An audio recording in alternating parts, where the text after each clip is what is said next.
Here's another in our series of calculus try it videos where I do an example and then show you a couple more, but you can pause and try it on your own beforehand. If this is helpful, please like and subscribe for more calculus content.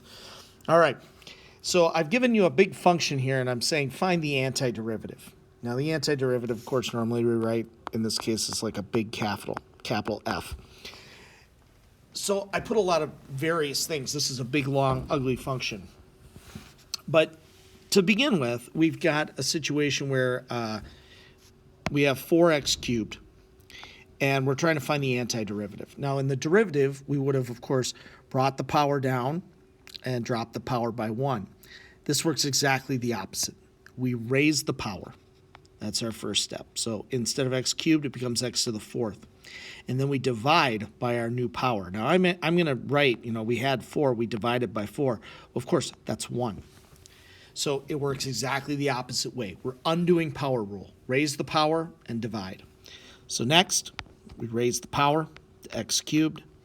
And we already had a 3 out there. We divide by our new power. Of course, that is also 1. Here, we've got x to the first. We raise it to squared. Divide by the new power. Like that. Now, this particular problem, let's just start by rewriting that as 1/2. So when I raise the power, it always goes up by 1, so it's going to go up to 3/2. And I'm going to divide by 3/2. That is the same as multiplying by 2/3, multiplying by the reciprocal. Now, you need to ask yourself, in the case of this cosine, what function's derivative is cosine? And the answer is sine. The derivative of sine is cosine. And then you say, well, what function's derivative is e to the x? Well, that's e to the x. Put a plus c on the end, and that is our antiderivative. Here I've put 2 functions. Please try to find the antiderivative. Pause here, and let me now show you my work. So I would begin by raising the power to x to the 6th, and then divide by that new power. And obviously that would reduce to just 1/3 in our final answer.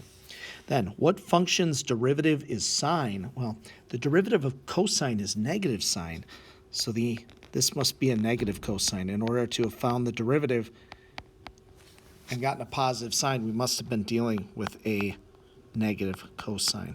So our final answer would look like this.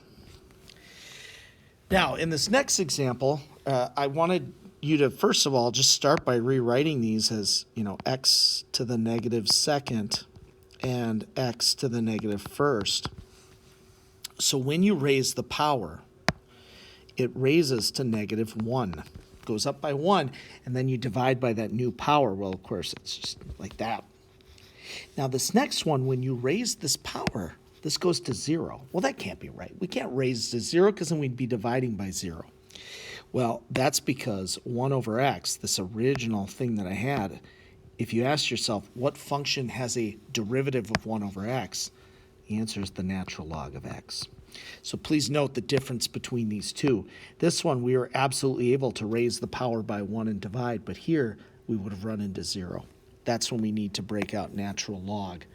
That's kind of the red flag, okay? So if I rewrote this, I'd have negative 1 over x plus the natural log of x plus c.